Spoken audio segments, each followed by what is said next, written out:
भारत ने भी हाल ही में $4 ट्रिलियन की अर्थव्यवस्था भारत बना है, जापान को पछाड़कर चौथे नंबर पर आया है। लेकिन अगर आपको पता चले कि $4 ट्रिलियन से $20 ट्रिलियन की अर्थव्यवस्था हम कुछ ही दिनों में बन सकते हैं, तो शायद थोड़ा सा अजीब आपको लगेगा, लेकिन ये सच है। गुयाना के बराबर अंडमान निकोबार जो द्वीप है, उसके नजदीक एक तेल का और गैस का भंडार मिला है और इस पर अभी काम चल रहा है। और अगर ये भंडार मिल जाता है, तब भारत की जो अर्थव्यवस्था है वो किस तरीके से बूम करेगी, उसका अंदाजा शायद किसी को नहीं है। इसी विषय पर चर्चा करेंगे। चर्चा मेरे साथ मौजूद है हमारे वरिष्ठ सहयोगी पंकज प्रसून। सर, बहुत बहुत स्वागत आपका। ये जो देखिए, हम अपनी मतलब जरूरत का लगभग 85% तेल बाहर से मंगाते हैं, ज्यादातर पैसा हमारा इसमें चला जाता है। लेकिन अगर ये भंडार तेल का मिल जाता है, तब किस तरीके से हम और हमारा देश चलेगा? मैं इस टॉपिक पे आता हूं। एक बड़ी खबर है, उसको बताते आ गया। अमेरिका के मिनीसोटा में जो 2 सांसद हैं, उनको घर में घुसकर गोली मारी गई है। इसके डिटेल्स सब बताएंगे। फिलहाल आ जाते हैं इस टॉपिक पे जी। हरदीप पुरी पेट्रोलियम मिनिस्टर है भारत के। उन्होंने द न्यू इंडियन को इंटरव्यू देते हुए एक बहुत बड़ा खुलासा किया। 11 तारीख को यह इंटरव्यू छपा था, ये तमाम अखबारों की हेडलाइंस होती, लेकिन चूंकि उस दिन थोड़ा सा प्लेन हादसा हो गया, सारा देश स्तब्ध था, इसलिए ये मामला दब गया, ये खबर मतलब दब गई मीडिया में। और उन्होंने जो खुलासा किया वो ये है कि अंडमान निकोबार द्वीप समूह में इतना बड़ा पेट्रोलियम का भंडार मिला है, इतना बड़ा पेट्रोलियम का भंडार मिला है। उन्होंने कहा इसे कि गुआना साइज, गुआना का उन्होंने उदाहरण इसलिए दिया कि हाल फिलहाल के सालों में सबसे बड़ा पेट्रोलियम भंडार गुआना में मिला है। और अचानक वो देश एक गरीब राष्ट्र से धीरे धीरे अचानक बहुत अमीर राष्ट्र हो गए। तो इसलिए उन्होंने ये कहा कि भारत के अंडमान निकोबार द्वीप समूह में a big iguana we have found in Andaman sea, और मिल गया है। अभी तो ये मिला है, उसके बाद तैयारी होगी, ड्रिलिंग होगा, मतलब कि ये कम से कम लग जाएगा 2-4 साल। मतलब अभी रिसर्च चल रही है उसके ऊपर, या मतलब पता चल गया कि हाँ है? पता चल गया है। पता चल गया कि है। अब जैसे पता चलने के बाद जो आगे का प्रोसेस होता है 3-4 साल लगेगा ही कम से कम।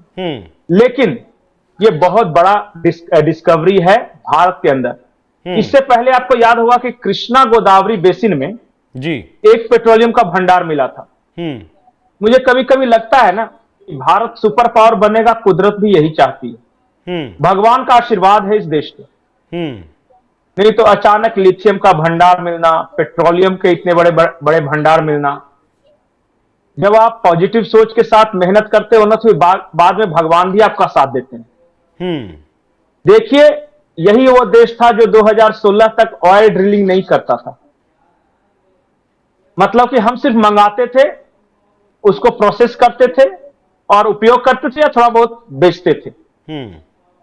उसके बाद 2016 में एक नई पॉलिसी आई, सरकार ने नई पॉलिसी लाई और उसमें कहा कि अगर हमारे देश में कहीं मिलता है तो हम ड्रिल भी करेंगे।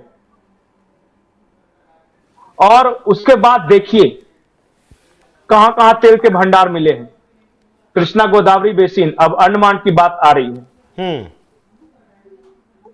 मतलब कि फरवरी 2016 में एक नई पॉलिसी, ड्रिलिंग पॉलिसी बनने के बाद अब भारत में इतने बड़े पेट्रोल, और मैं आपको बताऊं, ये अगर हम इसका फुल एक्सप्लॉइट कर सके इस चीज को, तो भारत अपने एनर्जी नीड्स 2030 तक खुद ही मेट करने लगेगा। मतलब कि हमें पेट्रोल खरीदने की जरूरत नहीं पड़ेगी। क्योंकि हमने कुछ तो वैकल्पिक एनर्जी बनाया है, जैसे कि हमने परमाणु ऊर्जा से बनाया है एनर्जी, उसके बाद हमने विंड एनर्जी की तरफ, सोलर एनर्जी की तरफ बहुत ज्यादा इन्वेस्ट किया है। और जो कमियां थोड़ा बहुत रह भी जाएगी, तो ये पेट्रोलियम के भंडार मिल रहे हैं। कितनी बड़ी उपलब्धि है बताइए। बिल्कुल, हमारे देश में इस तरह की खबरों, हमारे देश में इस तरह की खबरों पर डिस्कशन ही नहीं होता। यहां तो फलाने नेता ने ये कह दिया, तो ढेकने नेता ने ये कह दिया, और उसी में हम उलझे पड़े। हरदीप पुरी ने अपने इंटरव्यू में कहा है कि उन्होंने 1 लाख स्क्वायर किलोमीटर, मतलब कि सेडिमेंट्री बेसिन है कृष्णा गोदावरी बेसिन, वो टोटल 3,50,000 स्क्वायर किलोमीटर का है। उसमें से 1 लाख स्क्वायर किलोमीटर में नो गो एरिया उन्होंने बनाया है, भारत सरकार ने, और वहां से पेट्रोलियम निकालना है। सोचिए 1 लाख स्क्वायर किलोमीटर में से नो गो एरिया में से कुछ तो ऐसे भी होंगे, लेकिन आप जरा सोचिए कि अगर उसमें से आधे से भी पेट्रोल निकल रहा है तो कितना बड़ा भंडार है। बिल्कुल।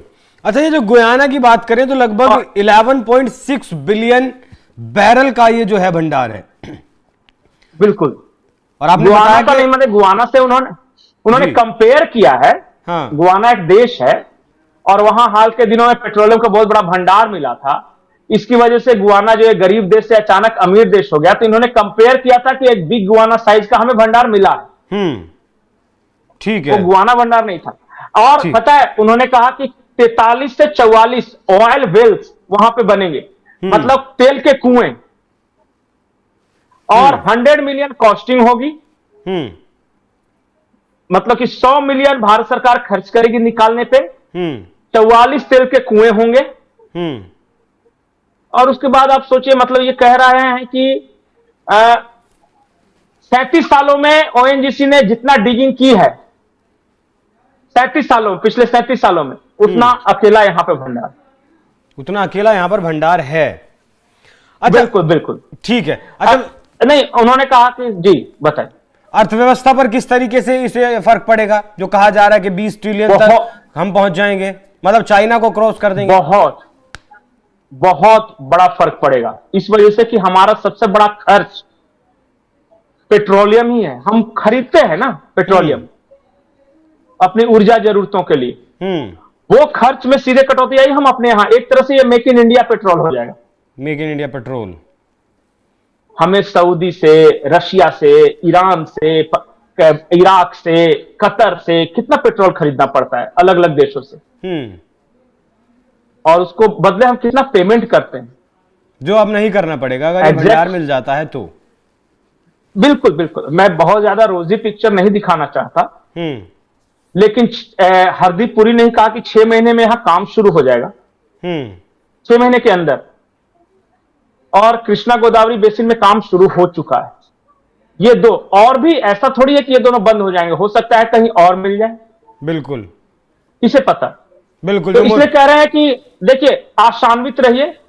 अभी हमारे पास, जो भारत के पास 3.7 ट्रिलियन डॉलर की अर्थव्यवस्था है, अगर जो मिला है उसका हम फुल एक्सप्लॉयटेशन कर सके तो हम 2030 तक 20 ट्रिलियन की अर्थव्यवस्था हो जाएगी। 20 ट्रिलियन मेरे हिसाब से तो ये पॉजिटिव है, लोगों को जानना चाहिए, पढ़ना चाहिए। और सोचिए, जब 43 तेल के कुएं अंडमान निकोबार में मिलेंगे तो कितनी खुशी होगी एक आम भारतीय को।